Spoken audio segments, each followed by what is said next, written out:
Alright, damn. Inna alhamdulillah wa kafa wa salatu wa salamu ala rasulih al-Mustafa wa ala ibadi alladhina irtada wa man bihudahum ihtada wa bi athari ahli al-Madinah iqtafa wa ba'd. Fassalamu Allahi ala al-qawm. Ahlan wa sahlan bikum wa marhaban wa Juan Ying Layth. Bienvenidos a todos. Bakhair Ragale, Khushamadid people and Swagatam. Alright, what's going on? Yes salam. Right people. Oh, look at this. I've been still a bit jet lagged. So tonight's session might be slightly shorter than usual. As you can see, yaar koi shave hi nahi kiye hain. Yaar, I haven't even shaved. Yeah. That's such chaos has struck my life. Not. Mufti texting his kya astaghfirullah toba texting my gal. Did you use that in the singular? Assuming just toba. Such low expectations, huh? Wa alaikum assalam people. Alright, Asif, Elizabeth, Fahim, Ahlan wa sahlan, Riz. Right, that's what we're talking about, people. That's what we're talking about. What's going on? What is going on? Right, so gotta zoom in to get some of these questions. Let me put this on silent. Silencio, people. So, what else is nutty? So, dear Mufti Abu Layth, after watching you, I went and checked those references. Ya salam. This is like a letter. Dear, this is Ahmadiyya Islam. Oh, damn. Yeah. I should read who the message is from first. And not, dear Mufti Abu Layth, after watching your video on false messiahs, I went and checked those references and not one turned out to be true. Obviously, yaar, not one. All of them turned out to be true, not one. But do you see the irony in that? If they didn't turn out to be true, neither did your Messiah. This is called teaching through irony. Wow. Right, so what's going on? May Allah bless you, help my friends, and I convert. God bless. Whoa, all right, I helped your friend convert. Ya salam. May God bless your friend and you. And all right, what's going on? Khadija, Sheikh, how was your trip? Trip was awesome. All turned out false law. Okay, first of all, I'll just answer the false Messiah question. Right, the refutation of the false messiahs was actually correct. It's not that it wasn't. I was sent some link by some Qadianis saying, look, you got this wrong. And what they meant by wrong was things like, he's saying this, but this is still kind of right. And it's just basically interpretations. And I think they said something about, you quoted, you said one of these books, and the book you mentioned, in his biography, and the book isn't a biography, it's a compilation work or something, and that's one mistake. And like this is what they meant by you're getting these things wrong. What part of do I look like I'm bothered? Do you not get? Abey yaar. Nobody is interested in Qadiani Islam. I mean, I just simply don't care. Did you really think I was going to dedicate a lifetime to studying Mirza Ghulam Ahmad Qadiani? You gotta be joking.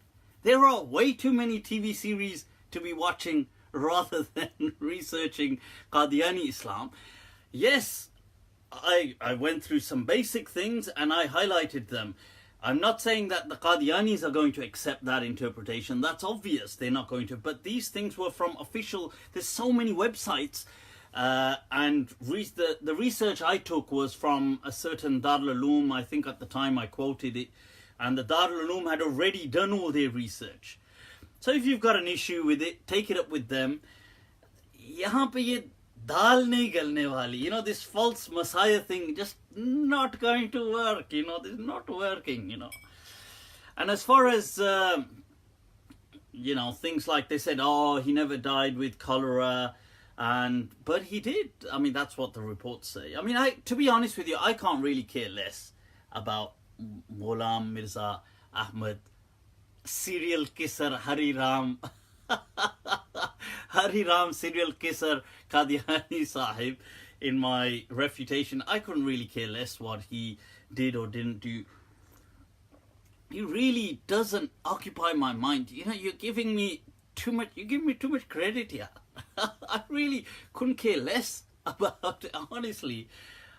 He's, you know, like my radar of my conscientious thoughts. From the most bizarre things that are there, it doesn't even strike. It's not even near them. It's not even a blip on that radar. I honestly don't care. Like, it's...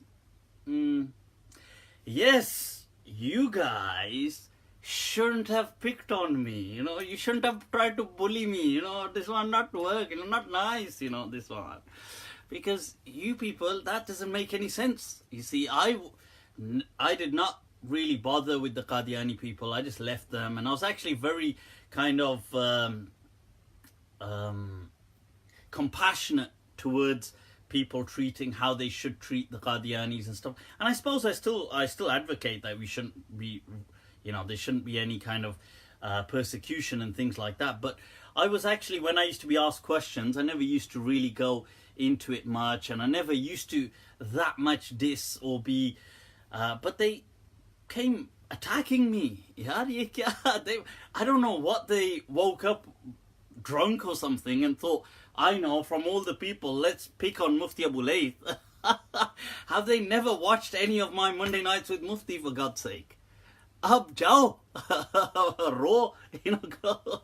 I warned you. I said, look, listen, I left them a nice message on Instagram saying, leave me alone, otherwise I'm gonna troll the hell out of you. Like, you've picked on the wrong guy. This is like, and did they leave me alone? No. I said to them, sudhar jao, that, you know, become straight, sort yourselves out. But they said, जो और बिगड़ने में मजा है वो सुधरने में कहाँ. That there's too much fun in this, you know. So then, you know, they get the taste of the medicine, you know. This one, well, there you go. Ab jao. You can now, all 10 of them, or however, whatever number of them. And then now they're trying to educate me about, you got this wrong, we don't believe it. Sorry, dude. I am totally not interested. Totally not interested. Right, so...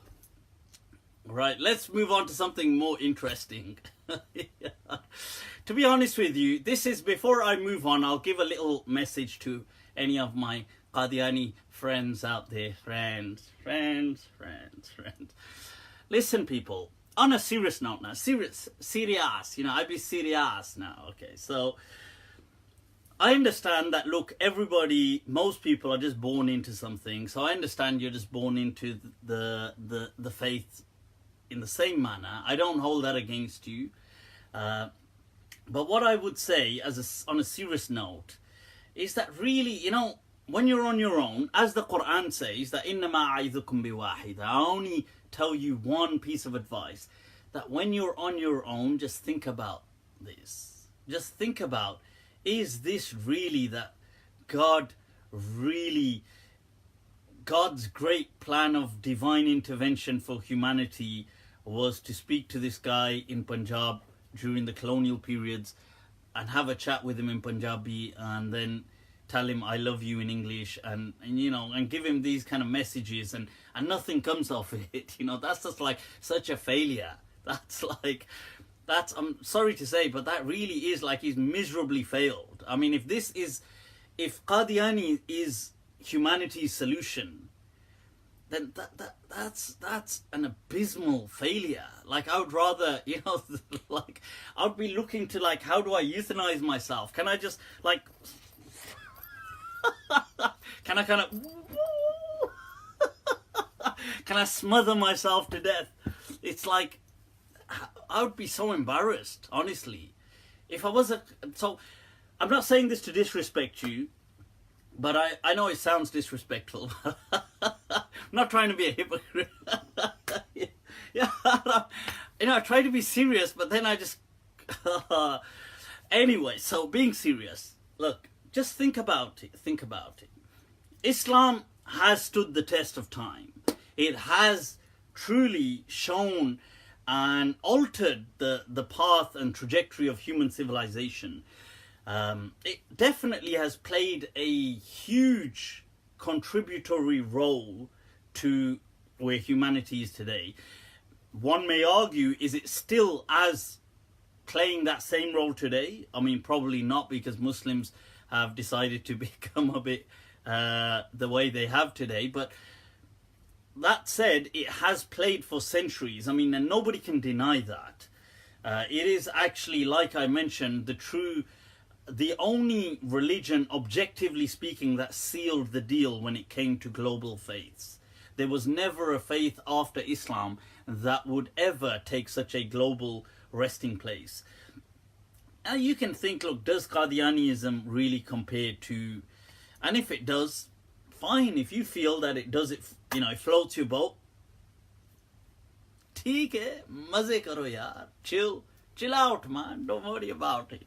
But if you really, you know, on your own, just have a think about it. Just think, bloody hell, you know, and for God's sake, what have I been believing all this time?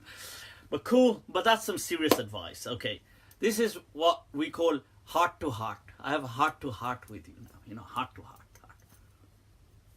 Ke dil mera dak dak dole. So this is a personal, right? So think about it, people. Think about it. Now let's move on to some. Oh, right, somebody had asked me about my trip. Yeah, good trips. Always great to just chill out, take a little break, especially as it gets a bit icy in the UK. I went out some book shopping. This, people, has come into print recently. This is called a Taj wal Iqlil. This is a commentary on a major Maliki fiqh text known as the Mukhtasar of Khalil. It's a brief text of Khalil, which holds a high position in Maliki fiqh. Now, this commentary is really by Abu Abdullah al-Mawwaq, who's famous as, they call him al-Mawwaq, or sometimes they call him Ibn al-Mawwaq as well. Now, he passed away 897 Hijri. So we're looking really almost, you know, we're looking over 500 years ago at least. But the interesting thing about this scholar, I bought this is in about, I believe it's 6 volumes. It's recently come out. There was a small commentary of his. This is the larger, he's had 2 commentaries, a small and a more in-depth commentary, and this is the more in-depth one that has now recently been released. I thought that because I am due to start teaching fiqh soon, once I run a dummy class on one of those websites. I was looking at a website called Twitch, by the way. If somebody has some better suggestions, do reach out to me. In the past, I used to teach on something called Wizik. But that was many years ago. I'm sure they've kind of upped the game by now. So I've been referred to a few, and so I'm thinking of going with this Twitch, but do give me your feedback on that. So I was looking that when I do start teaching, of maybe teaching Khalil, Mukhtasar Khalil, and so this is an awesome commentary. Why? I actually like Mawwaq. Mawaq people, let me tell you a bit about him, just very briefly. He was the last remaining heavyweight don of Muslim Spain. Okay. He in fact lived into the final collapse, the absolute collapse of Muslim Spain. And at that time he was a very old man. He's like from the students of he like comes a generation or two after people like Imam Shatibi and Ibn Asim and all those kind of great scholars of Granada. And he lived in Granada. And when Granada fell, Granata they call it in Arabic, when it fell, and Ferdinand and Isabella, they've kind of come in on the horses. And it's a very tragic story where Abu Abdullah, who they call Bo Abdil in English, he kind of signed over Granada. Because Granada is a very difficult, due to its landscape, it's virtually impossible to forcibly conquer. Like as in, because it's surrounded by mountains, and then it has a kind of like an entrance point where you can come in.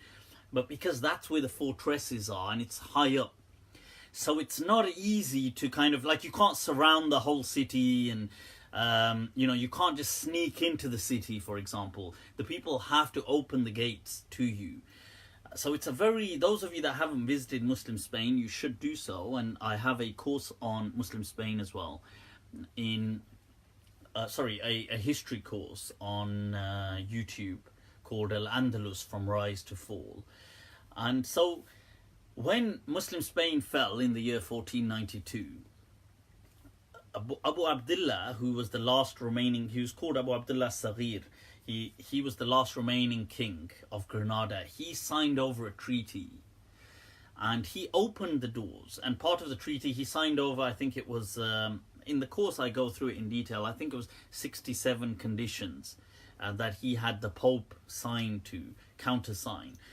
And really, Muslims told him at the time that this is stupid because these conditions mean nothing to these people. They had laid siege to Granada for almost, I mean, they had made many attempts. They were trying to kind of conquer it with actual attempts for almost 2 years. And I think that last siege was for almost 9 months. And during that time, Isabella had sworn never to take a bath. So Isabella thought, I know, I'll just, with my stench, I'll force them to vacate the fortress by just oozing off this odor. So Isabella, for God's sake, didn't take a bath for, I think, those 9 months. I mean, what the hell would have that been like?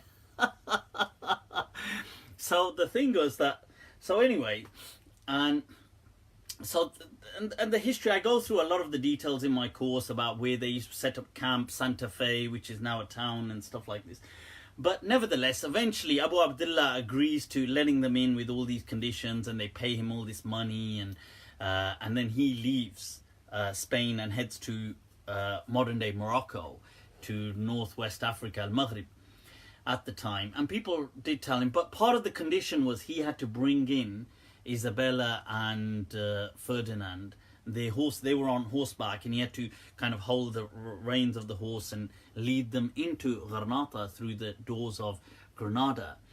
And they did, and when they came in, one of the first things they did was in the palace, Al-Hamra Palace, they put up the crucifix on the roof, and then they obviously started to put things into order. And one of the things that they had was like a large gathering, a convention. They called the people of the town, they get together, and then they said, who is the oldest, most senior authority scholar that is present amongst them? So it was no other than our legend Al-Mawaq. He was a very old man in his, I believe, 90s at that time, or late 80s, and he was the most senior authority, Islamic authority in Granada. And Granada was the last bastion of Muslim Spain.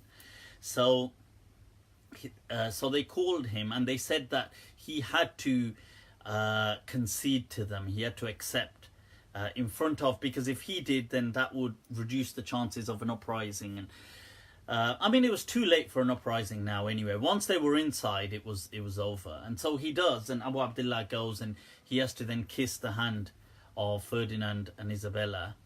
I mean, poor Mawak, I mean, I hope she'd washed her hands at least by that time. Because for God's sake, if she hadn't been bathing for 9 months, at least, let's hope she'd been at least washing her hands for 9 months. But nevertheless, so he does in public, so Abu Abdullah al-Mawaq kind of kisses their hand, and that's it, and then retreats. But he's an amazing scholar, and his insights are sometimes very conducive for our day and age. And maybe that's because of the day and age he lived in, when Muslims were under threat, when an Islamic identity was under threat, so he's somebody I've always kind of been a fan of, and so I brought his commentary. It's in 5 to 6 volumes. I picked up this book, Al-Itqan. I think I made a quick Snapchat of it as well. And it's just it's a classic. It's just about virtue. It's about issues to do with the Quran, miscellaneous matters, and it deals with things like surahs, how they were revealed, the virtues, the rulings. But what I actually brought it for is a topic I'm currently researching, which is to do with i'jaz of the Quran. What is the miraculous nature of the Quran, and what is the landscape, the broad discourse that scholars have presented. So I thought that's something interesting. That's one book amongst a few I'm going through on that matter. There's a few other books I'm going through dealing with i'jaz in the Quran. Right, this was an interesting text, people. This was to do with popular hadith that are deemed sahih, but they've got a weak thing added to them. So they have a weak part. And so for example, like let's say, here's a popular hadith. Al-wudu shatr al-iman. That wudu is a portion of iman, of faith. Was-siwak shatr al-wudu. And miswak, using the siwak, is a portion of wudu. But that part in red, was-siwak shatr al-wudu, is actually weak. It's not a... So like this, this hadith has done is brought famous hadith that have a sahih part to it, but a certain portion of that hadith is actually weak. I thought that's interesting. Let's take a look at this. So for example, there's a hadith to do with Hajj. Man adraka jam'an ma'al imam wan nas hatta yafidu faqad adraka al-hajj. Whosoever reaches the standing at Mina and with the imam and people until they go, then he has reached Hajj. And then there's a part in red that says, وَمَنْ لَمْ يُدْرِكْ جَمْعًا فَلَا حَجَّ لَهُ. And whosoever does not reach it has no Hajj. Now that part is not authentic. So it's interesting. I mean, I thought, well, why not? I'll show you some of these just briefly. This is a book I've got before. I just picked up a different print. It's the famous Sheikh Ahmad Shakir's commentary on Ibn Kathir on Usul Hadith, on the study of Hadith and how Hadith are categorized and all the debates around that. I mean, it's nothing new. I've got it before. I just thought, oh, that's a nice print. It's an interesting text. It's by a contemporary called Al-Ajuz, which means the old woman, but that's not why he's named it that. And it's to do with words that have peculiar kind of meanings and opposite meanings.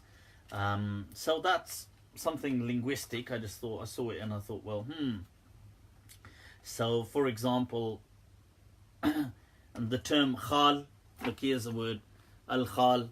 So, he's got it, the whole thing versified. So, he says, وَالْخَالُ كِبْرٌ غَيْمٌ وَفِي الْجِبَالِ الضَّخْمُ.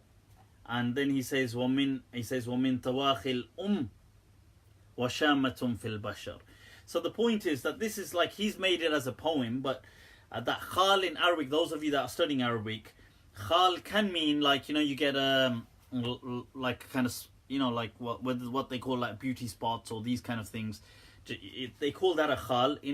It's also called a shama in Arabic, right? So that's called a khal, but the uncle is called a khal. Arrogance, clouds, a great mountain. All of these things are called khal in Arabic. But then he also says, وَالْخَالُ أَيْضًا اللِّوَى وَالْبَرْقُ وَالظَّنُّ سَوَى وَمَنْ فُؤَادُهُ هَوَى مِنْ حُبِّ ذَاتِ الْحَوَرِ. So he says al-khal is also somebody, it's a flag that is made for a kind of, for an army or something like this, and lightning, and suspicion or thought, and a person who is madly in love,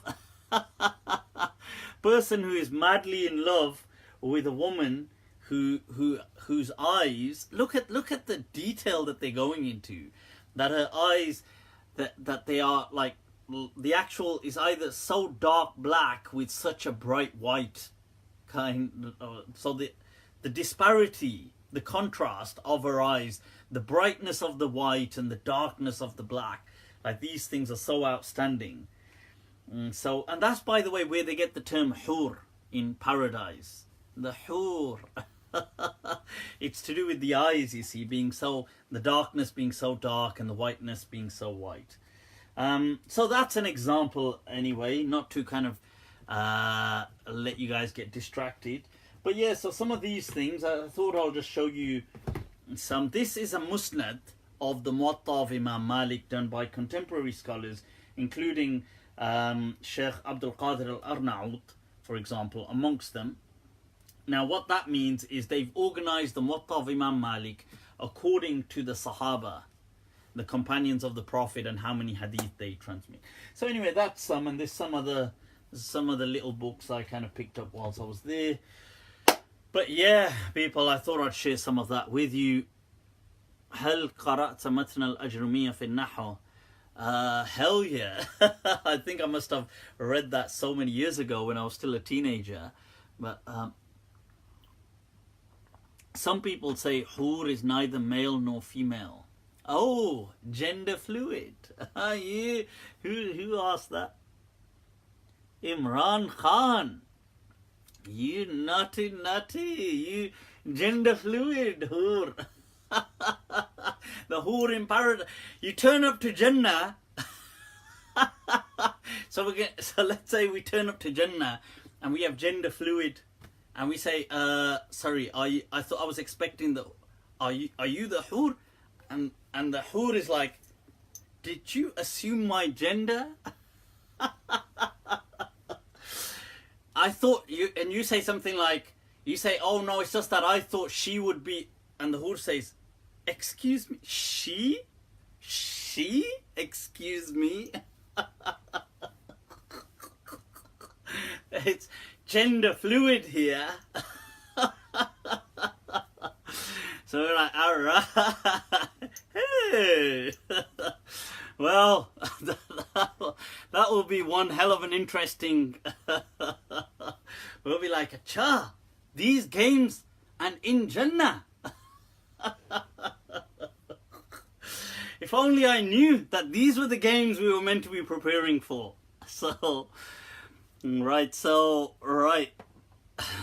Well, Hour. Huh?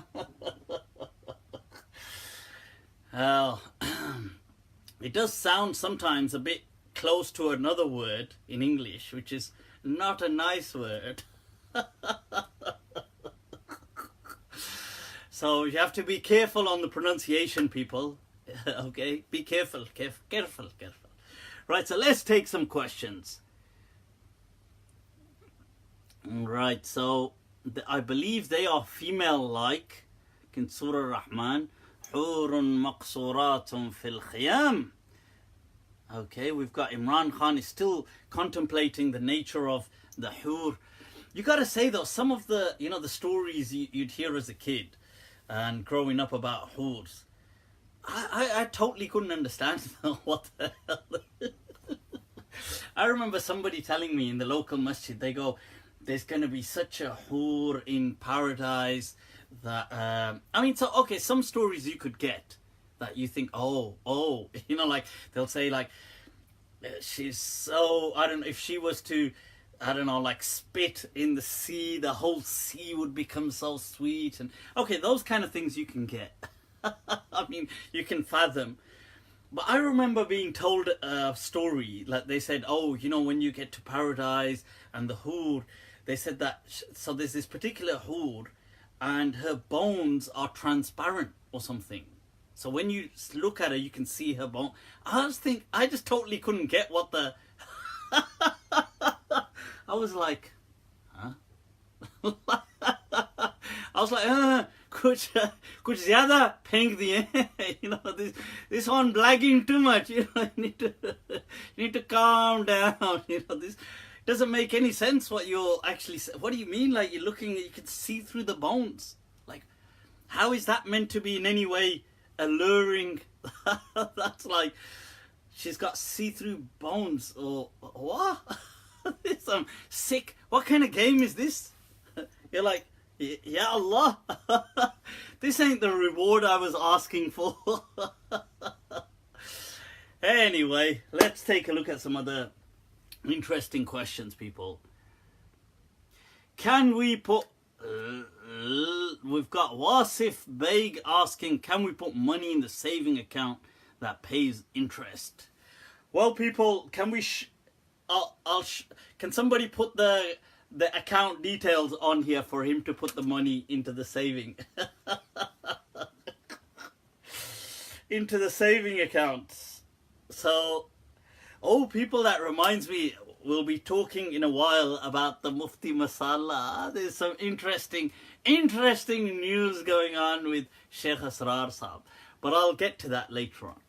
So, yes, before I digress, yes, look, interest, I've got a detailed video on mortgages, loans, what they mean, why interest doesn't mean why the interest of the Quran doesn't generally apply to these things, these institutions today. No matter how bad these institutions are, the riba of the Quran doesn't apply to it. They are not riba al-jahiliyyah in that sense. Ontologically, rather, in terms of their essence. Okay, I'm not saying they're good, but they're not the same thing. So I have explained the closest you could get to riba al-jahiliyyah is like a loan shark, kind of dangerous loan shark, which would then apply. So that would be haram, and that would be what the Quran was condemning. It doesn't, the institutions don't work in the same way. And I've got a detailed video anyway, so you can watch that. It's on YouTube. Why go over the same thing, huh? So it's okay. How is Islam religion relevant today? Oof! Yaar, how is Islam relevant today? That's a good question. You see, somebody asked a question. They said to me, and that ties in here as well. So somebody messaged me, said, look, I've left Islam. And they said, well, I've left it a few years ago, the person said. And he said, well, look, you know, it doesn't make any sense and blah, blah, blah. And he said, look, I wish I'd come across your videos before. Maybe things would have been different. I mean, khair, chalo. No big deal. Depends which videos of mine, right? So the person says, well, look, you know, all these things, and does it really add up? And, you know, and I think he shared a video of some ex-Muslim. I think it was a video from Hassan Radwan about why Islam doesn't make sense or something like this. So anyway, I watched a bit of the clip and I did kind of respond. I said, look, you see, to me, because the person was asking me, I said, look, to me, you have to go back to the beginning. Okay, religion isn't, you see what people think, okay, this is what some people feel, that religion ought to be like an absolute answer, like faith is an absolute answer of certainty in the now and forever. You see, to me, it's not like that. To me, faith is like a journey. And it's a lifelong journey. It's not something which is it's not something, you know, absolute and certain, and a kind of certitude that is always, oh, I've got the answers to everything right now, and now I'm always going to have the answers to everything. To me, it doesn't. To some people, they might pretend that is what religion means for them. I think that's, I don't know. I think that doesn't make sense to me anyway. To me, it's a journey. Okay, so I said you've got to go back to the beginning. So I wrote that in my response to this person. I said, look, to me, the world, creation, consciousness, just being conscious, the cosmos, all of these things are too grand to be meaningless. To me. That's to me. I mean, you can disagree with me. But to me, for them to mean nothing, like consciousness in and of itself, to mean nothing, it just doesn't settle with me. I don't buy that it means nothing. To me, it must mean something. To some people, fine. I mean, they might think, to me this means nothing. The fact that I can make meaning of things, the fact that I can appreciate things, the fact that I can understand that this is nothing. But to me, that doesn't add up. That shows that there is something greater than us. That something greater, I mean, whatever, it doesn't matter in what language you're going to call him, God or Allah or Khuda or whatever you're going to call him. That's the beginning point. And then from there, you work forward. Okay, so that's how because if this being exists, then we move forward from that point. And it is a journey. So like I said, from all the world faiths, the only one that really stands any test of reason and critical thought to me is Islam. Now, not to mention, notwithstanding the fact that there is a lot of baggage, I accept that, but cultural baggage and people, institutionalization along the way and the clergy and all this stuff, I accept all of that. But in essence, Islam is the only one that can stand, it can stand the rigorous test of reason according to me. So, you move forward with that, but it is a journey. It's not a set of absolute answers as in, oh, I've got the answer to everything now, aha, I'm done. It's not like that for me anyway. I feel it's going to be a journey throughout life. Faith does give people not only meaning, it gives them strength, it gives them solace, it gives them, like you will see, for example, throughout the world, how people cope with even hardships. You will see that people who have religion, they cope much better than people who don't have religion, generally speaking. You see, it's interesting because if you were just objectively viewing religion from a study of religion definitely, there's some things in religion that are very negative, unquestionably. Like things like, this is religion with a capital R. That's things like superstition. Superstition blocks people, it inhibits growth, it controls people. Religions have this. They have a lot of controlling power. They control, it's for the power of the elite. They kind of usually they extort the masses. And this happens in all religions. It happens in Islam too. So people, the mullahs are kind of like trying to extort the masses all the time. And this it happens in Christianity with the priests, it happens in Hinduism with the pundits, it happens everywhere. So, and superstition, like all this magic and all this nonsense and evil eye and all this kind of stuff, it's all nonsense, but it inhibits human growth. So these are the bad things associated with religion. But you see, according to my understanding, all these things are false, and Islam actually came to remove them. But it's a different matter that today many people might believe in them, but that's more a result of politics, human power, and institutionalization. It's not because of the religion itself. But when you look at the plus side, the positives, like things like providing meaning to life, providing a will to live, providing the kind of the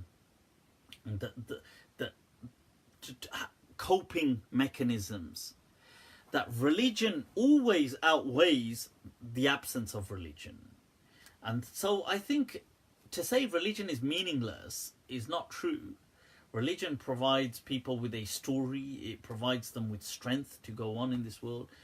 And Islam specifically, what does it have to offer mankind today? I think that is a very good question, because, and it can from one perspective be a tough question because of how Muslims are behaving generally.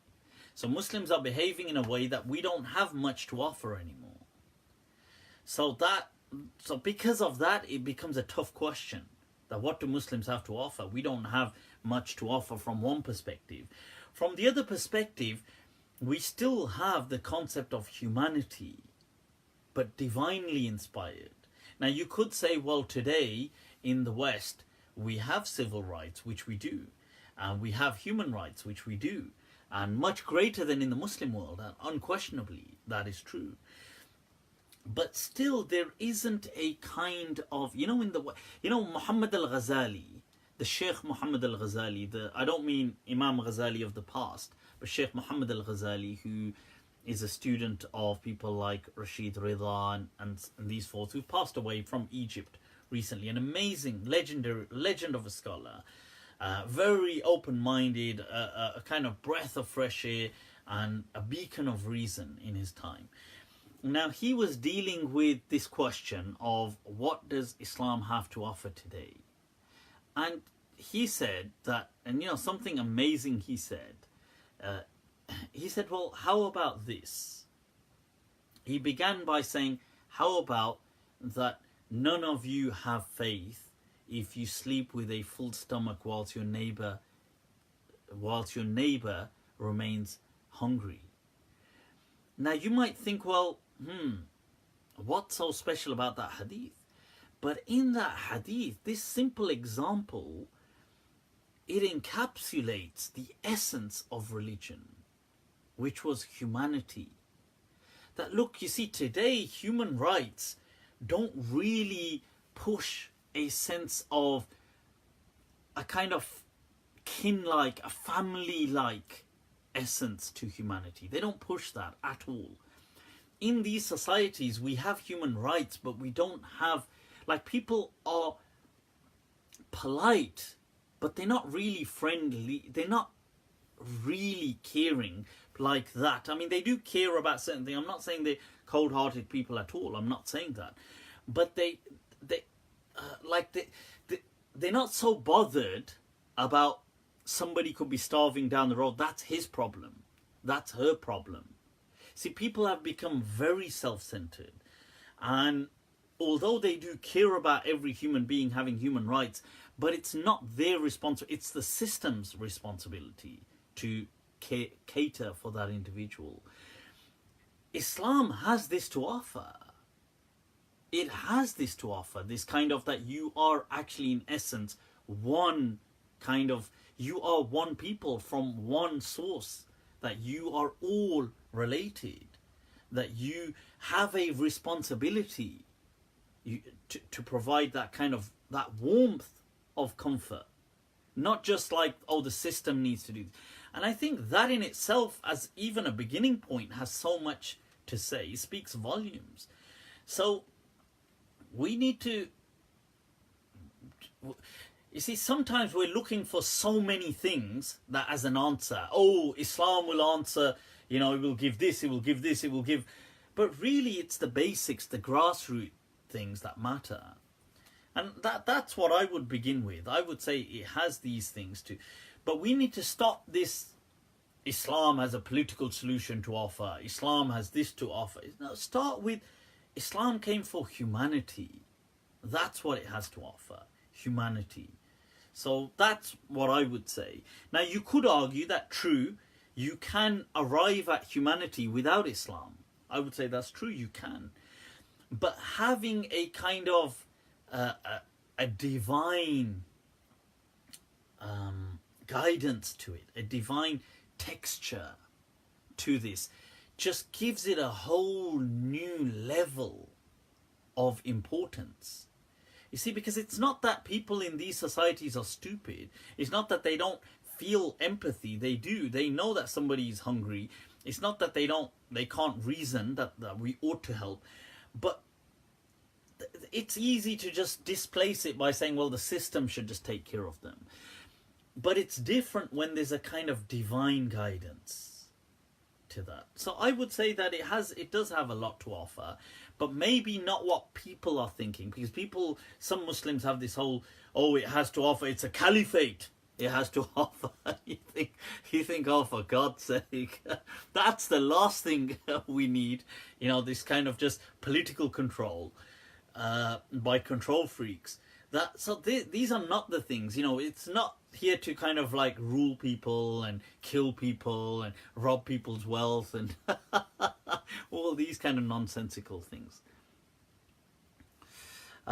Question. Salam, brother. I keep asking that Al Imran verse stating that you will talk in the cradle and in maturity. How is it a miracle to speak as an adult? Jazakallah. A.K. Allah. Alright. What a name. What a name. Right, so this is a question, people, that I believe I've answered before, but I'll take a little stab at it again. So, look, people say, did Jesus speak in the cradle? Alayhi salam. Jesus Christ, right? Actually, on a side note, just to say, it is amazing how Isa alayhi salam, Jesus, is one of the most amazing people in what he has inspired after him. It is amazing in that sense that the whole world today, or not the whole world, but a substantial part of the world, how it's all been influenced to some extent by Christianity, as so by Islam as well, but by Christianity as well, the Roman Empire, things like this, and how that has then, obviously even though one could say whether it was St. Paul or other people that had a greater influence, but the point is, it still traces its roots to Jesus Christ, alayhi salam. Now, right, so the question is, did Jesus speak as a baby? People feel that the Quran teaches us that Jesus spoke as a baby or as a child or something. Now, I have mentioned that the Quran doesn't actually say that. Okay. Now, there's two things. There's different verses that can be used to allude to that. Okay.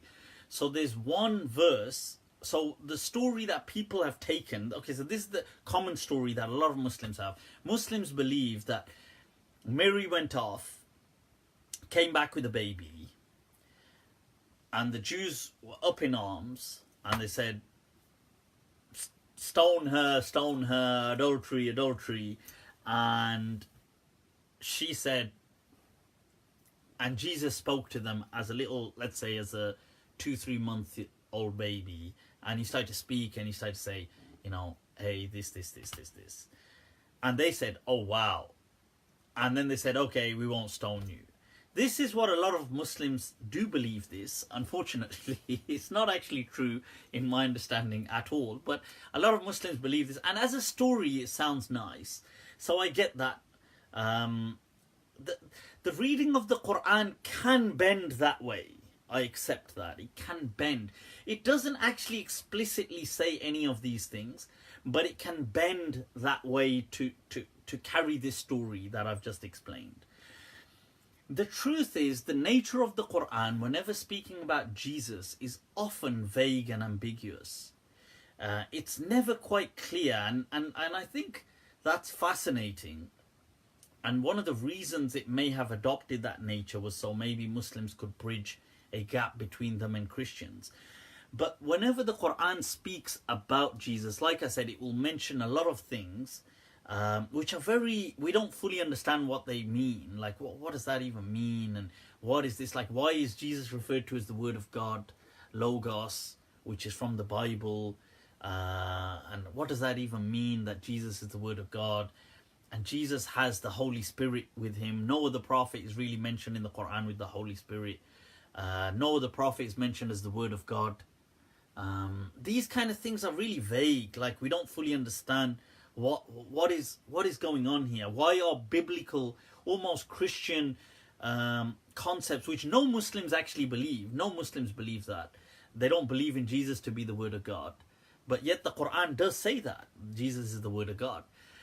So what was this saying here? That it's quite vague in its essence. And like I said, it was using terms to build bridges between Christians and Muslims. Now, which it did to a great extent. So the story, coming back to this point, and the reason why that is important is you've got to understand, once you understand that, okay, there were vague terms used to build bridges, it then helps you understand this. There's 2 points where this is mentioned. One is this story of Mary and Jesus pointing to Jesus. Most likely this event is nothing to do with Jesus being a baby. Okay, the reason being, in all honesty, if Mary came back with a baby and the Jews at the time felt she had committed adultery, let's run with this hypothesis, there is no question that they would have killed her. There is no question about that. Mary was nowhere near a force to stop the Jews, okay, from killing her. They would have stoned her to death. There is no two ways about that. Saying that, oh, they saw the miracle of Jesus and therefore stopped, is silly, because they never ever accepted Jesus. They never, in fact, they lead to his crucifixion in the end. Right, because they never accept. I mean, whether he actually dies or not is, obviously Muslims don't believe he actually died there, but the point is the crucifixion, as in putting him up on the cross. This was done by the Jews. So it's not that they weren't really going to be enamored by Jesus Christ. They didn't like Jesus by any standard. And they weren't going to say, oh, wow, that's a miracle, so we now believe in Jesus. They don't believe in Jesus, right? They never did believe in Jesus. So that wasn't going to stop them. They would have just killed him as well. So it isn't. So this story, like I said, if you zoom out, you know, it comes to that zooming out and zooming in. If you zoom out, it's a nice story. And it's nice, and you can run with it if you want. But if you zoom in, it doesn't add up. None of the details actually add up, because they wouldn't have cared. Because you know that, because they didn't even care with Jesus. They wanted to kill him. So the other thing is, Mary is never in the Bible ever accused of adultery. Nobody ever accused Mary of adultery through the early Christian sources. I don't mean later on. Later on they did, like hundreds of years after Mary, they started to accuse her of having an affair, as the Christians started to popularize the concept that Jesus never had a father. But in early Christianity, this isn't a popular concept. So nobody in the Gospels ever is speaking about, or in the New Testament, nobody's really speaking of Jesus without a father. So these things don't actually, they're not really mentioned at all back then. And Mary's never ever, she's never has an accusation in her lifetime of being an adulteress. So this doesn't happen like that. So now we've got to zoom in and look at the details. Most likely this is referring to the incident which is referred to in the Gospel of Luke. Okay, in the Gospel of Luke, what happens is Jesus is brought to, because remember, Jesus is not from Jerusalem. Jesus is from Nazareth, and he grows up around there, around Galilee and those places. He doesn't grow up in Jerusalem at all. Although he does visit Jerusalem regularly, may have visited it every year as well, as was mandatory upon males to visit the temple once a year. Now, the question is that in the Gospel of Luke, at the age of 12, Joseph and Mary bring Jesus to the festival. Now, when the caravan's about to set off, and it sets off, Jesus is missing. and they can't find him. And they search for Jesus. According to the Gospel of Luke, they search for him for 3 days. So they're looking for him for all these days, and they can't find Jesus. They don't know where he is, and Mary is really worried where her son is. Eventually, they find him sitting with the high priests in the great temple. So he's in Jerusalem, and you're not really, children are not really meant to be going, I mean, they do go to the temple, but they're not given any seniority, they don't have a place really, they're just meant to kind of tag along. But he's sitting in there debating the high priests. So what happens is they are really kind of flabbergasted, and they're frustrated with him, because who does he think he is? He's just a kid. Yet he's getting the answers right. And he's running rings around some of them. And he's a young man. He's only 12, according to the Gospel of Luke. So the question is that, and he's there for a few days. And this is in the Gospel of Luke. This is the only incident, really, the main incident of Jesus before he becomes a man. Otherwise, the Gospels don't speak of Jesus as a child. This is one of the only mentions Jesus gets as a child in the Gospel. I think it's in the Gospel of Luke, at the age of 12, when he's missing for over 3 days and Mary can't find him. She eventually finds him in the temple with the high priests, and he's debating with them and teaching them. So they find this, or at least many of them, if not all of them, but many of them find this greatly offensive. That how dare, and just to understand that, you just have to look at how the high priests would behave, the rituals. In fact, there were certain parts that nobody except only certain priests could enter in that temple. And there were certain things and certain offerings that you had to, certain rituals, and not everybody could address all the high priests. And they had a huge list, a code of conduct. And here is this young man debating them about God, about questioning them, and running rings around certain things about them. So they're getting very angry, but it is a festival, it's a holy time. Now Mary finds him. When Mary finds him, this is where they say to her that he's yours. Is he your child? And they say you and him. Like, what an insolent, rude, disrespectful child. And they say, Ya Maryam, Ya Ukhta Harun, you come from a sacred kind of lineage, like you know, oh sister of Aaron, right? Ma kana abuka imra'a su'in. Your father was not a man of bad conduct. Wa ma kanat ummuki baghiya. And your mother wasn't a filthy woman either.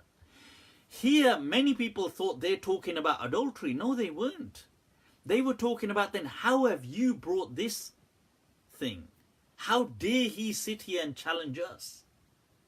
You know, if you've come from a noble, does he not understand nobility? Does he not understand etiquettes? So she just says, like she doesn't know what to say. And plus, a woman wasn't given a high place to speak. So she points at him, and he responds, Qala inni Abdullah. He said, but I am just a servant of God. And they are accusing him of not only being rude to them, but inadvertently he's an affront to his mum. Because by being disrespectful, he's bringing shame onto his own mother. So here he says that Allah has made me barram bi walidati. He's made me like kind and good to my mother. And awsani bis salati was zakati ma dumtu hayy. And so these things that Jesus is saying is most likely the incident of when he was 12 years old with the high priests. That's what this incident is talking about. Okay. And hence they begin by, when she says, look, why don't you just ask him? I don't know. They say, كيف نكلم من كان في المهد صبيا. How should you want us to speak to somebody who was only a child yesterday? Because he's 12 and they're belittling him. من كان في المهد صبيا, who was just a boy. You want us to speak to this boy who was in the cradle only yesterday. This is like when we say to people that you were only born yesterday. and you're trying to teach me. This doesn't mean you're literally born yesterday. But what it's trying to say is, like, you have no experience. Like, who are you? That is what this verse is mentioning. So that's one verse that people misunderstand. And they think that, oh, this is speaking about Jesus was a baby talking to... He wasn't doing that. The other thing is that they use a verse elsewhere that Jesus and his message, that وَيُكَلِّمُ النَّاسَ فِي الْمَهْدِ وَكَهْلًا وَفِي الصَّالِحِينَ. And they think this is referring to Jesus because of the first story that they've misunderstood. But it isn't. That وَيُكَلِّمُ النَّاسَ, he will speak to people fil mahdi wa kahlan.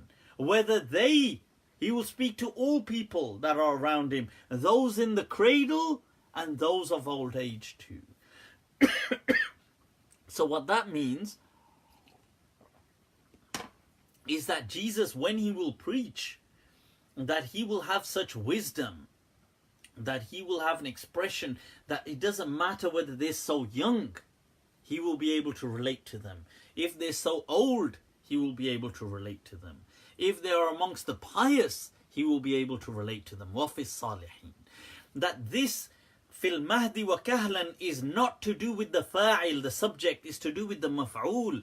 An-nas, yukallimun nas. He will speak to people fil mahdi wa kahlan.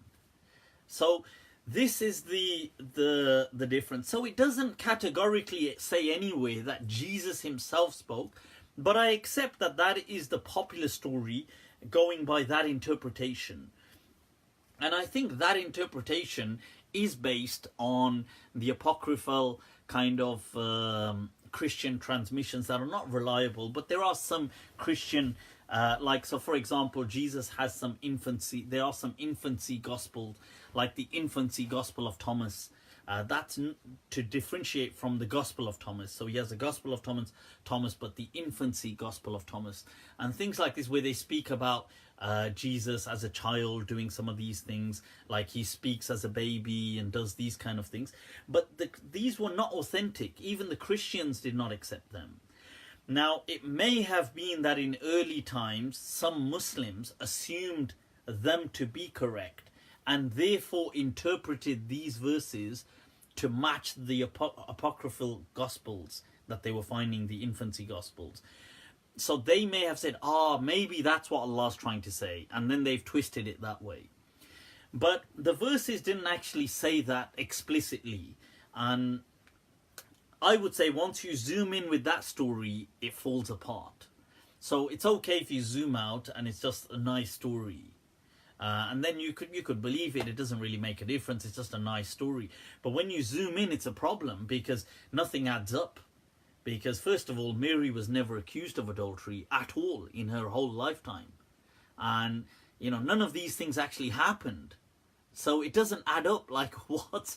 And if it had happened, they would have just killed her. And if this had happened, if Jesus spoke as a baby, they would have believed him as the Messiah. But we never get it. There's no such thing as them accepting him as the Messiah. And, he's never considered even special as a boy. He just goes back. And so none of these things add up when you zoom in. So I hope that makes some sense. Have you read the book about Jesus by Professor Reza Aslan? I've gone through, I think, about half of it. It is a very good book. What's it called? Jesus of Nazareth. I think it's a very good. Is it permissible to use leather goods derived from pig skin? Okay, next question so pigskin, there's a difference of opinion. The difference of opinion is based on the hadith that كُلُّ إِهَابٍ دُبِغَ فَقَدْ طَهُرْ, that every hide, every kind of skin of animals that has been cleansed is pure. So once you tan it and you see to it, it is now halal to use. The question is, it says kullu ihab, all ihab. Does this include all, or are there some exceptions? So the majority of the scholars made exceptions to pigskin. Some scholars made exception to dogs as well. but generally they said pigskin. Most of the scholars made an exception, so they said kullu except pigskin. And some made more exceptions along the way.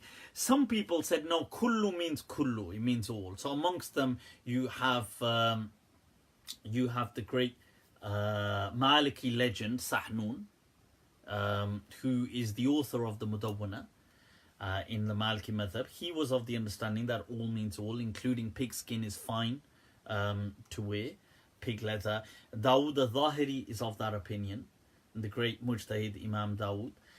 He was of that opinion, and so there have been certain scholars of that opinion that pigskin is fine.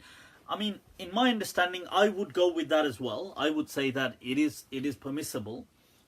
If a person, I'm not saying you have to use it. You know, if you don't want to use it, that's fine. But I don't think it's haram to use.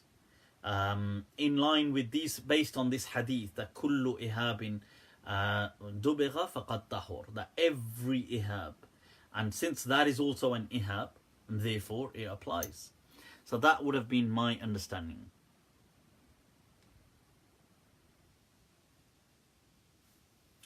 Somebody said, Mufti's voice is so soft. I am listening to a woman speak and her voice is way deeper than his. I have to lower her and raise his. Aiden Hash, ya salam. If my voice is so low and the women you're speaking to have got deeper voices, I don't know, are they gender fluid women? Well, Aiden, whatever floats your boat. Whatever floats your boat.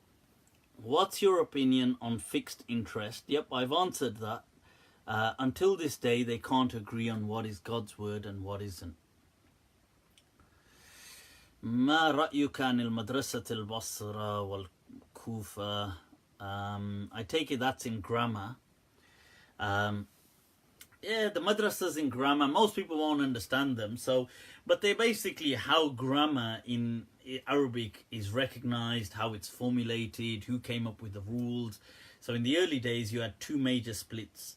You had the school of Basra, school of Kufa, and they were led by their own kind of people, and Khalil ibn Ahmad al-Farahidi with Basra, and you had Abu Ja'far al-Ru'asi and other people, then people like Kasai, and you've got obviously Sibawayh, the student of him, and you've got on this side Farra, and you've got Tha'lab also on this side, and you've got Mubarrid on that side, and these things, they're really fascinating. I was well into grammar, so I really appreciated the kind of debates and everything. I think it really stops with those two, who both share the same kunya, Abu Abbas Mubarrid and Abu Abbas Tha'lab. And then after that, it kind of merges into what is the Madrasa of Baghdad, with people like Ambari and other people that start to emerge in the Madrasa of Baghdad. Today, most of Arabic grammar is pretty much Basri, heavily Basri, with some Kufic influences here and then. Ajrumiyya, for example, is influenced by Kufic way of thinking, so hence he uses words like jazm. So jazm is the Kufi term for what the Basris used sukoon. Things like when you say khaft, they say khaft in Kufa, they say jar in Basra. Like these, they had major differences as well, but these are subtle differences. But yeah, so anyway, cool. That's that. Which golden chain of did Imam Malik reject? His own. Imam Malik rejected slander of Maryam.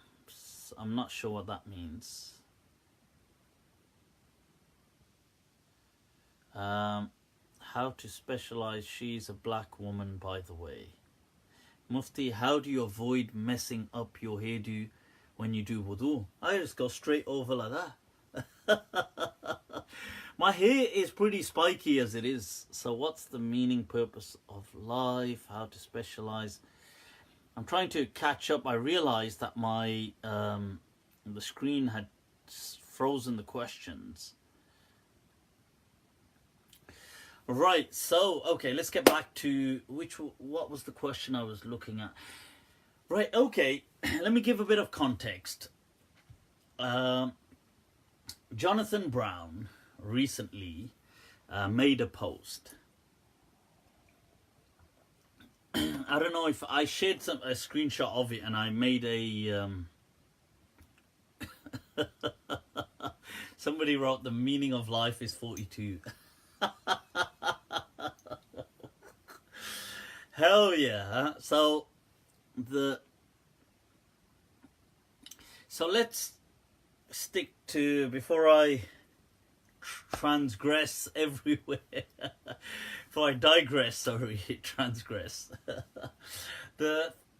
So Jonathan Brown wrote a post about, look, he's been translating Sahih Bukhari or a certain portion of it, I don't know. But he wrote this post saying, look, and I am so humbled by this experience. The Imam Bukhari was the Don of Dons, and over time I've only come to realize how much greater of a Don he is than I thought. I thought he's just a Don, but he's the Don of the Dons of the Dons, and he's so amazing, and which he was, and I don't doubt that Imam Bukhari was an amazing person, but he said, like, you don't understand, like, now I know how great he is because I've been going through his book. You think, acha? What book have you been going through? Because what do you think is in Sahih Bukhari? Like, it's collections of hadith. So I don't know how you're reading into the geniusness of... how do you interpret the genius of Imam Bukhari by just reading a collection of hadith? Because the hadith are not his words.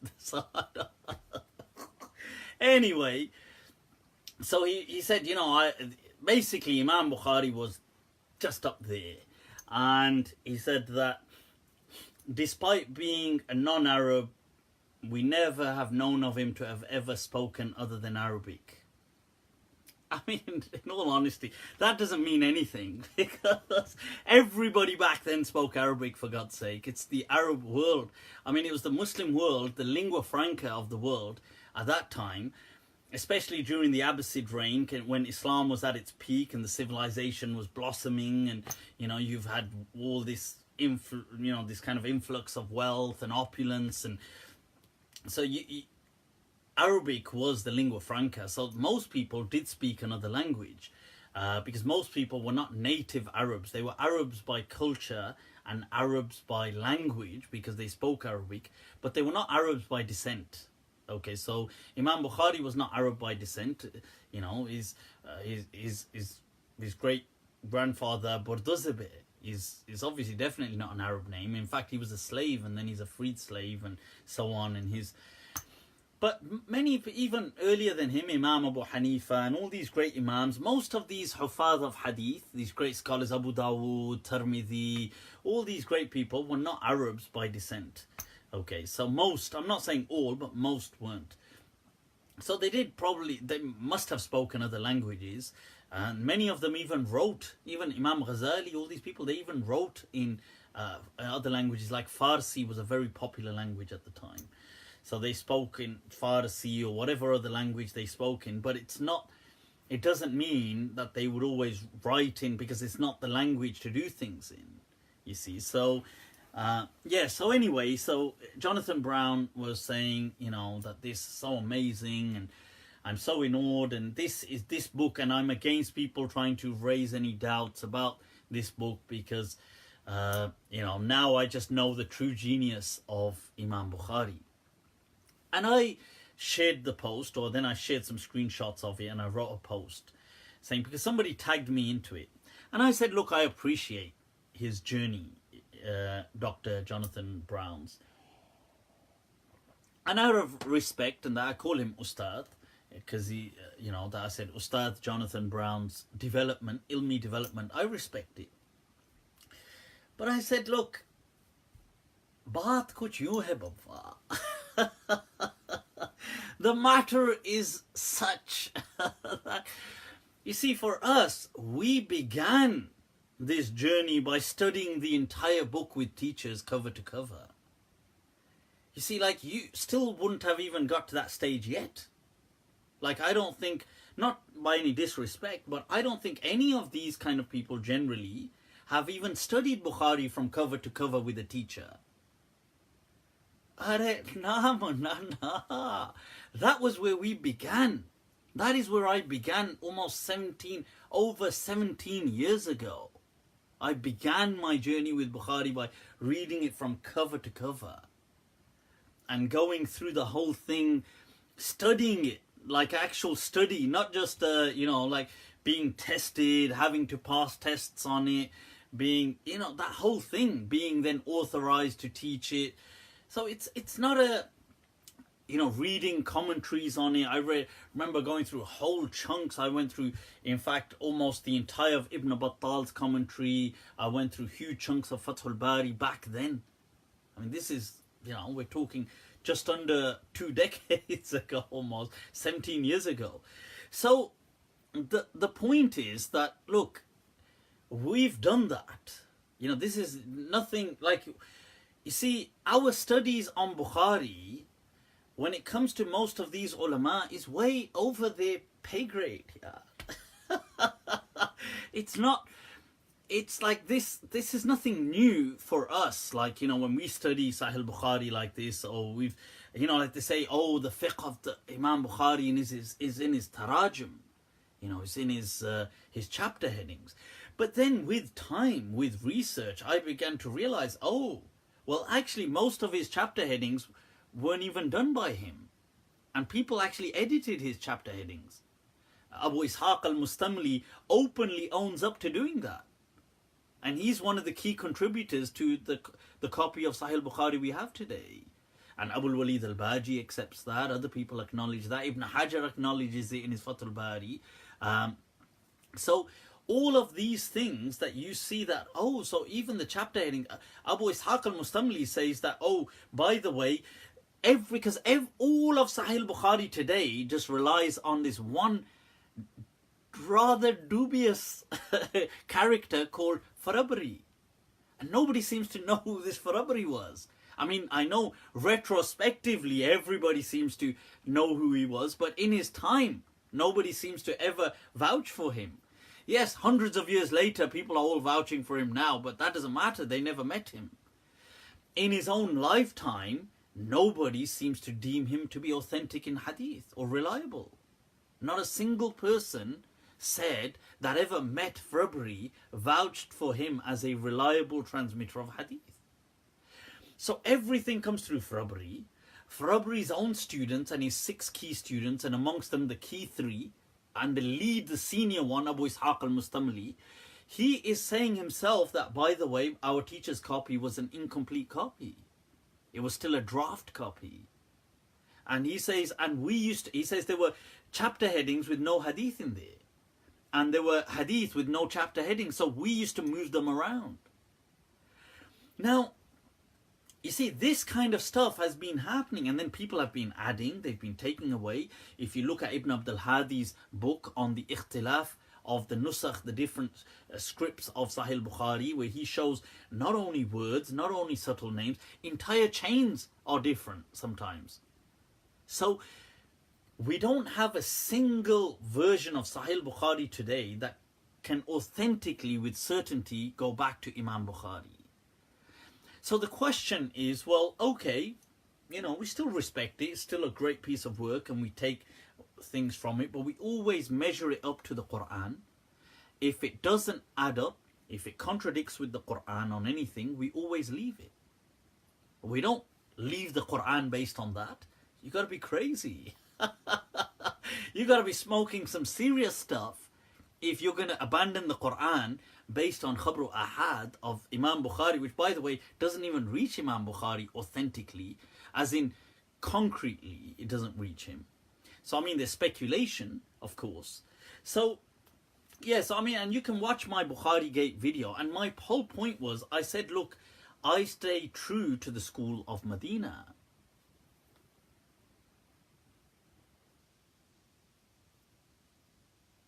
Sorry, somebody has said Farabri is not the only transmitter. There were many others narrated that book to later generations, such as Ibrahim ibn Ma'qal, okay, and Hamad ibn Shakir, Mansur I think what you want to write, Burduzi al-Bazdawi. Right, so first of all, let's just stop right there. Okay, Mansur is the last narrator, transmitter to transmit from Sahih Bukhari. His thing does not reach us at all, despite the fact he's considered utterly unreliable by scholars of hadith. But even that said, let's see a copy from Mansur. Let's see anything that you have from Mansur. Put that aside. Hamad ibn Shakir, there's some things from Hamad ibn Shakir, nothing substantial. Some things some people have said. The main transmitter, the other one, Ibrahim ibn Ma'qal, I actually have it. I have it, my friend. This is not news. The only transmission you have through him is through the teacher of Khattabi, right, who transmits it in his thing. And even he says, Khattabi in his Sunan, which I actually brought for my research for Bukhari. I actually flew out because I was like, I need that book. Flew out to a different country, found it, bought it, came back with it. Because the whole thing was, in that book, he only brings 1,200 hadith. Not the almost 8,000 of Sahih Bukhari, 1,200. In his introduction, he says, and even I don't have the complete thing through Ibrahim ibn Ma'qal, so I have to, even in this summary, I have to still rely on Farabri. So that's the first point. The second thing is, hadith is that which is transmitted bis sama'. Not just ijazah. Like if I pick this book up and say, I give you this ijazatan, there could be mistakes in this book. That's not how hadith is That's called wijada or munawala. Munawala, wijada if you just found it, but munawala is not a reliable transmission for hadith. If you read Qadi Iyad's book on sama, on how to transmit hadith called Ilma, he actually says most ulama considered that haram. They actually considered it la yajuz, that you transmit that to be the words of the Prophet, as in believe in it, if you just had it sent to you like this, because there could be many errors in it. And this, my friend, explains why we have part of the problem today. The only way you can teach hadith is bis sama'. That means it has to keep going from teacher to student, as in I read through it and I say, oh well, that's actually a mistake because my teacher taught me like this and his teacher taught him like this. The only riwayah you have muttasilun bis sama' is stated by all the scholars. It's stated by whether it's going to be Qadi Iyad. It's stated by, he mentions it in his Mashariq al-Anwar. You have Ibn Hajar in his Fath. Just read the introduction. He writes that the only riwayah we have bis sama' that has come with sama' is Farabri. That is the only riwayah to have reached Muslims with sama'. That means that they actually taught and read. The Ibrahim ibn Ma'qal and Nasafi, his riwayah that they have the 1,200 hadith has not been taught, right? And whether it was taught to the people around him, we don't know. It may have been, but it was never conveyed. So it definitely hasn't reached us. It didn't even reach Ibn Hajar. Forget us, it didn't even reach Ibn Hajar. He even says the only riwayah reaching me and reaching us Muslims today worldwide, bis sama' is Farabri's. And Farabri, this one, the Farabricate, Farabri, this one dubious character, this one, I'm not, and all these people, Farabri was such a great Imam. Kahe ka Imam, yaar? Kaun sa Imam? When did Farabri become an Imam?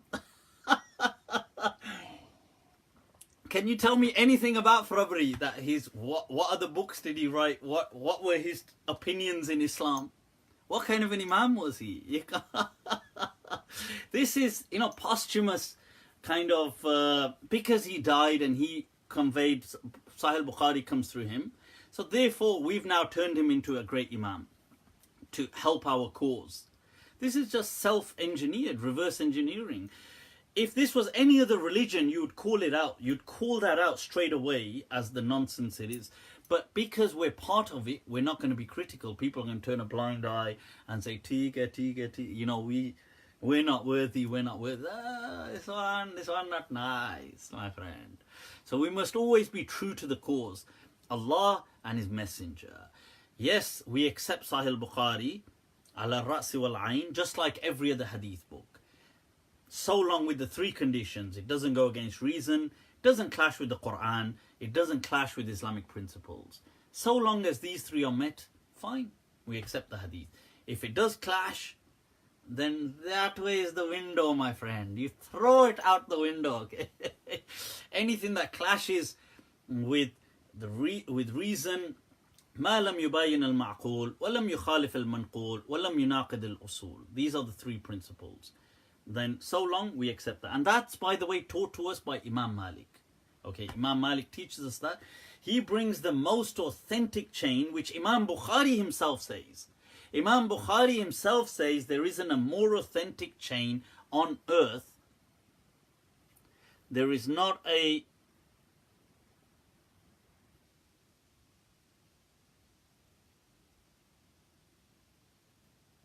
Yeah, oh, by the way, Radar Khan has said this. This is a good point, actually. I'm glad you mentioned this. Al-Khatib al-Baghdadi, in his book, not just Baghdadi, Ibn Asakir, all these people narrate that Frabri said about 70,000. Let me correct you, Radar Ji, because your tahqiq is still a bit below the radar. This topic that you're approaching, Ispe Apun is an expert in this. His quote is actually 90,000. Okay, so you're about 20,000 short. But chalta hai yaar, you're a novice. It's okay. It's okay. Right, so the thing is, he actually quotes, he says 90,000 people sat there and heard Bukhari with me. This is actually such an embarrassing quote that even Dhahabi had to say, Dhahabi, when he quotes it, tries to kind of cover it up and say, this isn't true, this isn't true. Somebody must have made this up. Why? Because it's so embarrassing. He's saying 90,000 people heard Bukhari with me. Finish the quote. You didn't think that there's more to it. He says, and none of them are alive today except me. He says, none of them transmit it today. Sorry, none of them transmit it except me. Abey, yaar, talk about delusions of grandeur. Who the hell are you? Frabri is not even a rated scholar of hadith. Imam Bukhari had many great scholars, much great students, much greater than Frabri. Frabri is a nobody. All these great scholars, according to him, 90,000. And nobody today transmits it except him, who is unknown.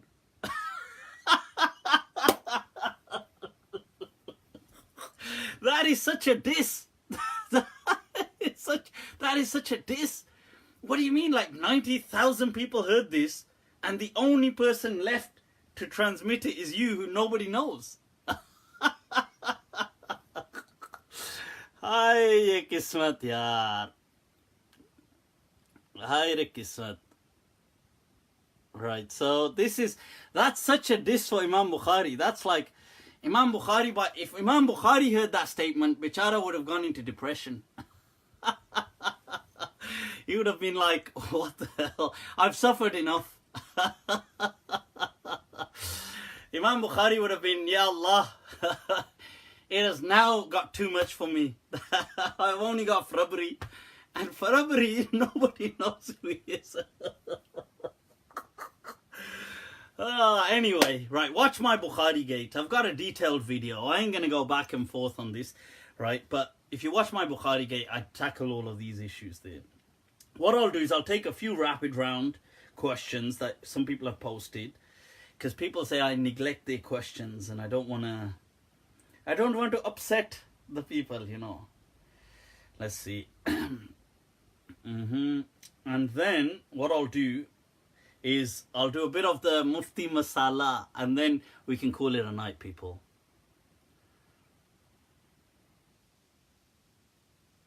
Right, anyway, what is somebody still, Radar Khan is still going on. Please watch my Bukhari Gate video. And here is a challenge. Bring any Scholar, with the condition he's a scholar.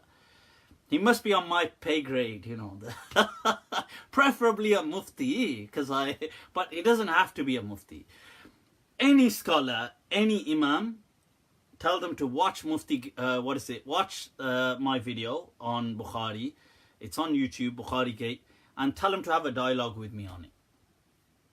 Any of them, if they can prove to me today, authentically, with that Sahih Bukhari going back, if any single person can authenticate Farabri for me, from somebody who actually met him, one person who actually met him and actually says, not just, don't infer, don't say, oh, but he never criticized him. That just because I didn't criticize you doesn't mean I accept you.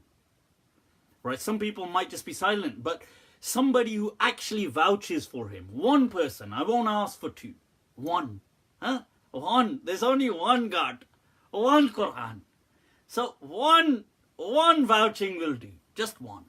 So you bring me one person who says Imam Farabri. I say Imam, he wasn't an Imam, but Chalo Muhammad ibn Yusuf al-Farabri is a reliable scholar in hadith, but with the condition that the person saying it has actually met him. Not somebody coming 100 years after he's dead. There's no point, you know, like, that's like me saying, you know, I don't know, John Smith, who lived in 1905, who died in 1905, had an excellent memory. He said, well, have you ever met John Smith? No. Okay. So, say, Fuzul. You know, this kind of vouching is just ridiculous. Like that, I can vouch for anybody. Yeah, he had an excellent memory. He had an excellent memory. He had an excellent memory. Have you actually researched? I mean, did you actually meet them? No. Do you know anything about them? No. Did they ever talk to you? No. Cha. So please, like this, I can vouch for Farabri. Yeah, Farabri is my jigri. I don't get me wrong. I respect Farabri. He did well, yaar. Well played. You know, he did well. But I'm just trying to be objective. I'm just trying to go by the science of hadith. The science of hadith is he ought to be vouched for. You know, like when I become a Mufti, I have to be vouched for as a Mufti. I need to pass a test, you know, I need to have a certificate. So, Farabri needs to be vouched for. Like, people need to say, Farabri, Imam February, you're the Don. One person just vouch for him. Say, doesn't need to praise him too highly. Just say that, look, he's acceptable in hadith. I won't ask for a second. Ja, jeele apni zindagi. That's what I'll say. I'll say, ja, Farabri, ja. Imam Sahab, jeelo apni zindagi. So that's the... Let's take some of these questions really quickly. But like I said, you're more than welcome to watch my Bukhari Gate, get any Imam to have a dialogue with me on it. If I'm wrong, they can easily disprove me. Easily. So easy, you know, so easy. What would I know anyway? Just come on, look at me. Look at me. Do I look like I know anything on this? Should be easy for them to refute me. Right, okay. Qadiani, forget this. Right, Qadiani question. Can you explain Imkani Kidh, please? What a ridiculous question. People, I hate these kind of questions. I'm going to be honest. Right, so somebody said, scholar for dollar. But he... Umar... scholar for dollar, but he misspelled the scholar. Okay, right, so I hate these kind of questions really because they're meaningless, they have no purpose behind them. Imkan kizb, it means that can Allah lie? This is stupid. Because what is the point of this question? What are you trying to question here? Like, can Allah have...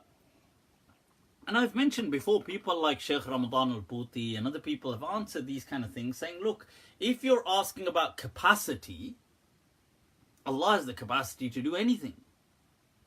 He's God.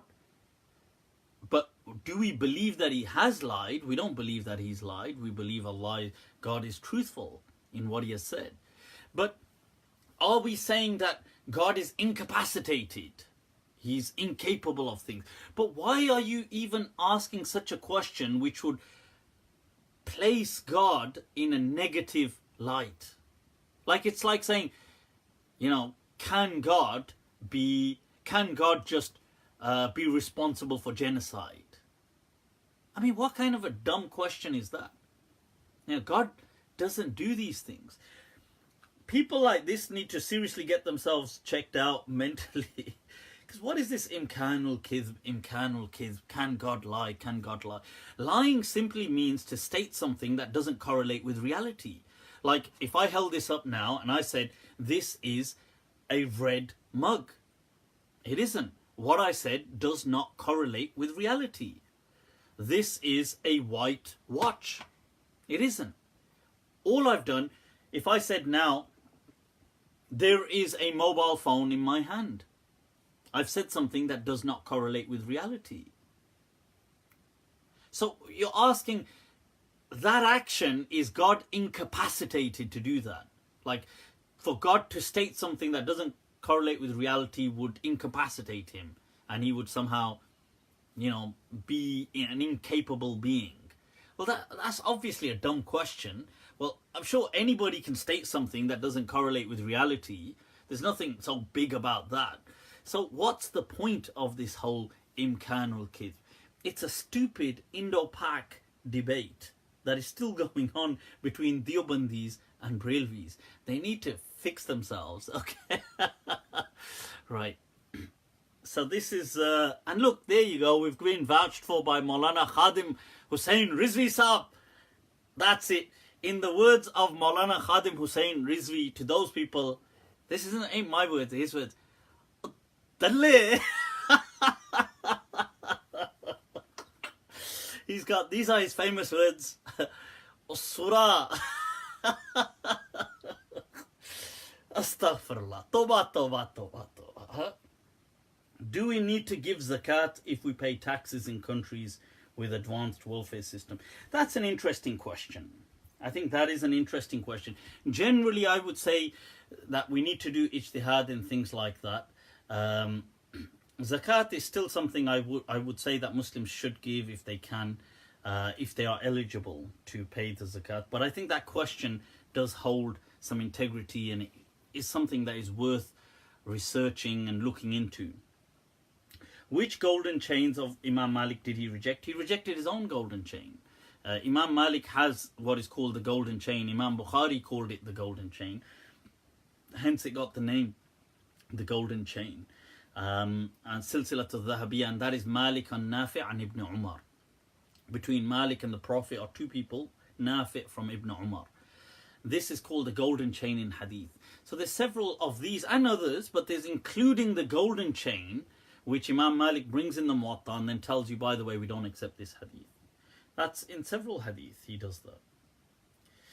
And Imam Malik said that because the deen comes to us through a through en masse, basically, through this living tradition of Medina.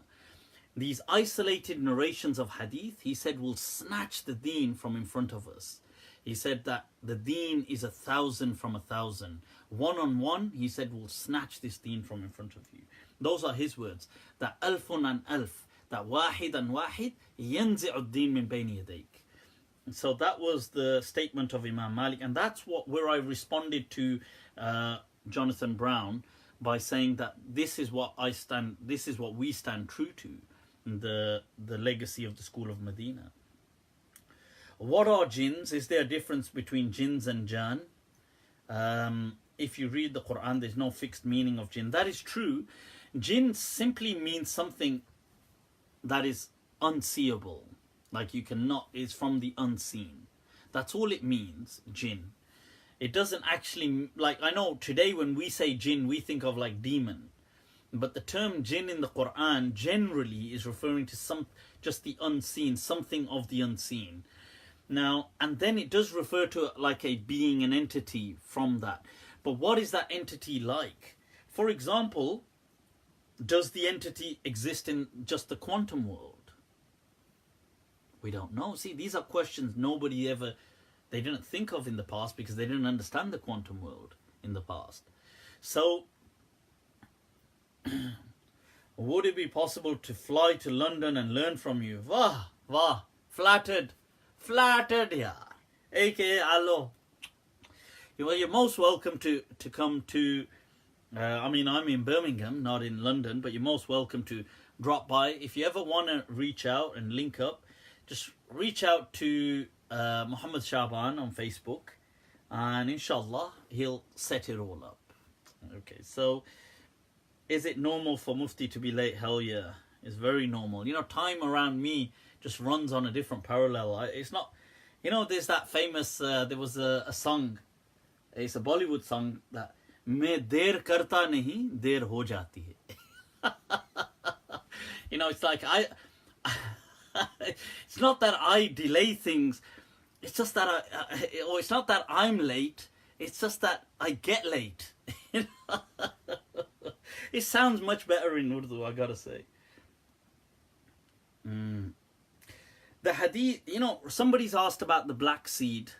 You see, people like the great Maliki legend Ibn Khaldun and the sociology scholar has highlighted that, look, the medicine that the Prophet ﷺ spoke of was generally medicine used by the Arabs in his time. They were not Islamically divine medicines. They weren't things that were godly inspired. They were just things that had cures to them. So nature has a cure to many things. But so the diseases that come from nature have their cure in nature. So, people that have, through trial and error, unearthed, uncovered, discovered these things, so they can swear by them.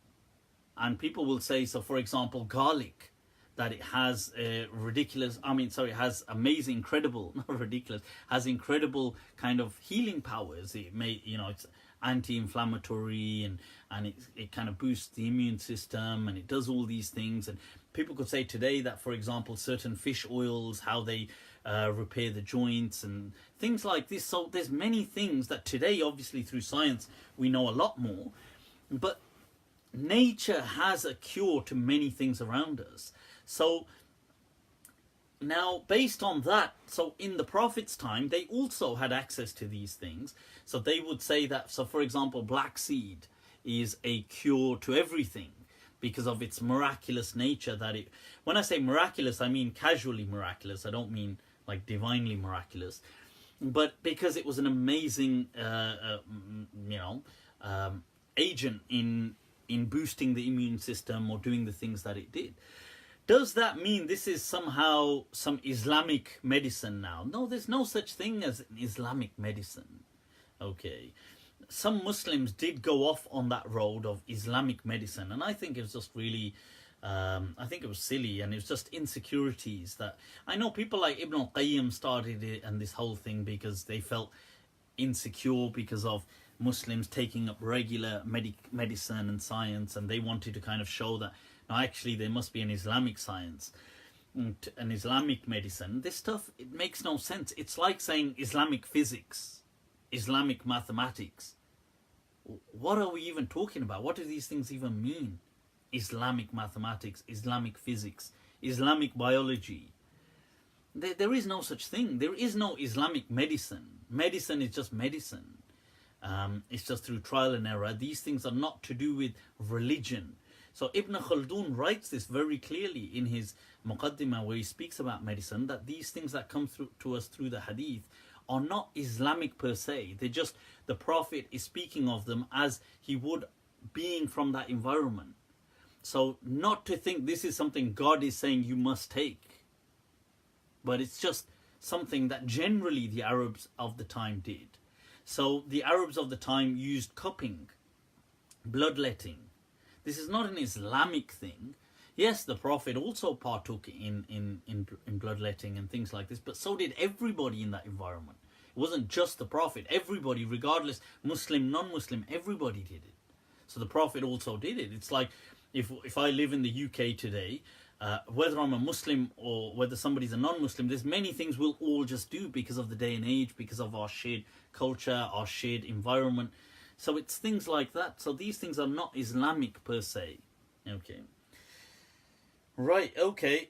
Okay, people, with that, I think we're going to have to start wrapping it up. Oh, I almost forgot. Yes, magic exists. Oh, I've answered all of that before. Some people said Mufti never has a healthy drink online. So I get this one, the orange juice. Never from concentrate, so smooth. Right, so people, this week's Mufti Masala, right? The Mufti Masala segment. So, people, guess what? It reaches me. It reaches me. There is a power struggle. There's a power struggle going on. So, our beloved Sheikh Asrar Ji, in his local Birmingham masjid, there's been a lot of the power struggle between the old committee and the new committee. I don't know if you guys have heard of this, but there's the police has been involved. There's a police case. People, right? So this, you wouldn't truly understand unless I brought this up earlier on. I want you to picture this. I'm going to put the volume up.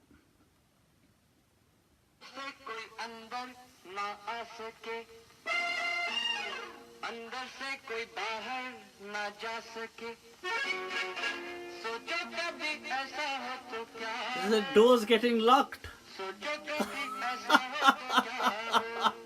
Look. Hum tum.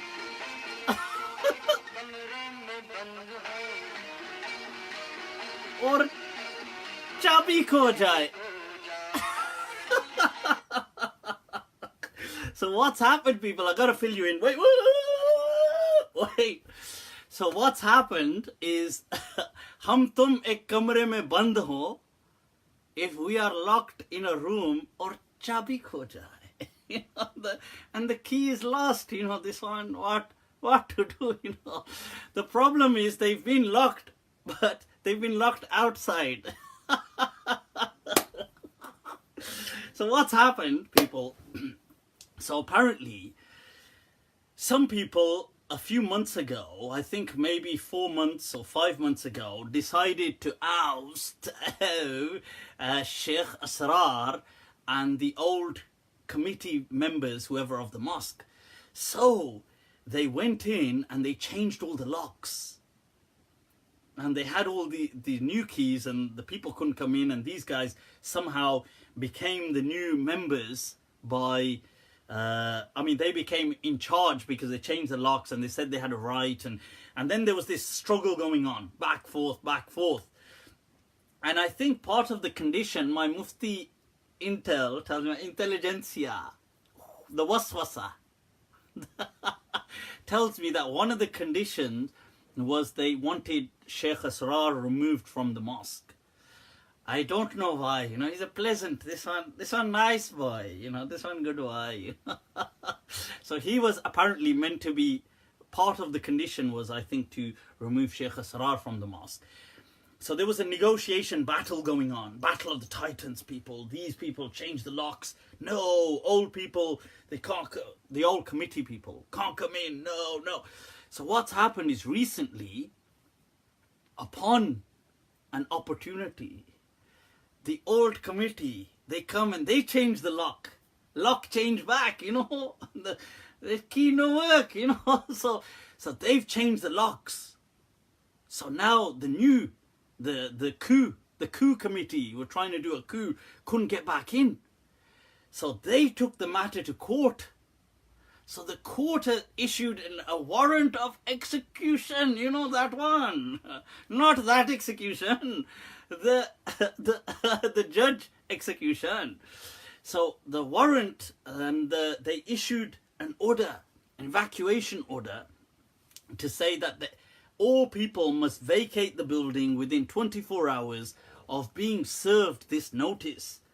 And they said that if they don't, then that is a criminal offense that may result, let me, one moment, my friends,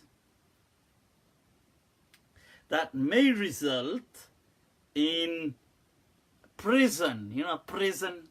So as you can imagine, that's like, what the hell? Let me just see if I've got it here.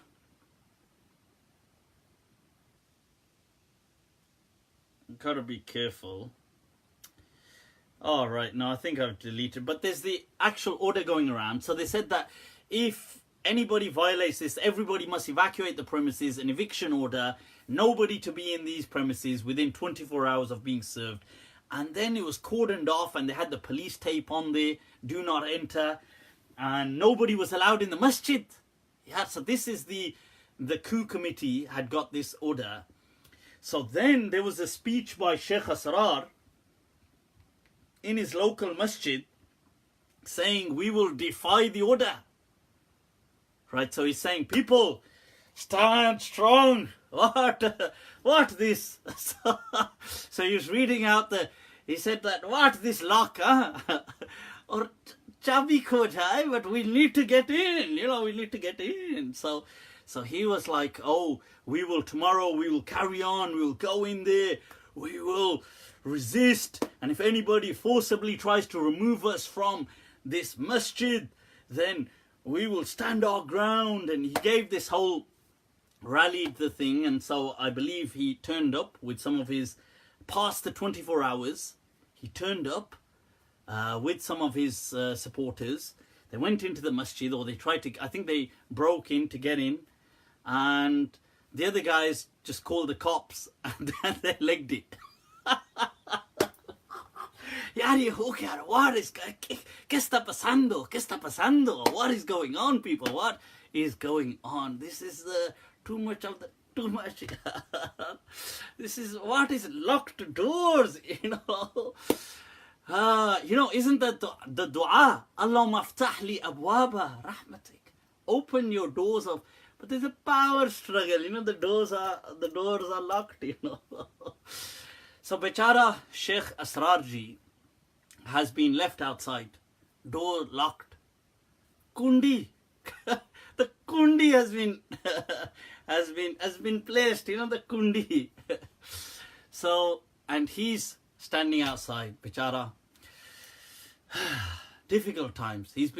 So apparently the new committee are saying, the coup committee, that part of the condition is that Sheikh Asrar cannot be welcomed back. Kundi mat katkao Raja. Sida andar aao Raja. So I'm not welcome here. No. So Bechara Sheikh Asrar is going through some difficult time, I think, But we want Sheikh Asrar to know that no matter how many doors are slammed shut, that the doors of our hearts are always open. Sheikh Asrar, our heart is always open for you. Okay, so this is some of the politics going on. It reaches me that there's all this struggle going on in Woodlands Road Mosque in Birmingham, and at the center of it is Sheikh Asrar. So I was like, power, politics, people, committees, sectarianism, Sheikh Asrar. So I had to speak on it. But afsos.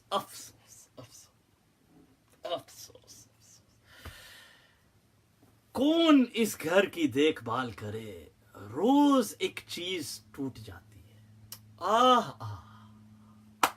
That who will look after this house, that every day a thing is broken. Ya salam.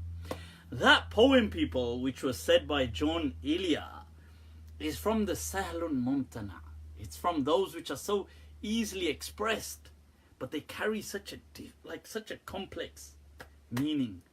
That कौन इस घर की देखभाल करे, रोज एक चीज टूट जाती है.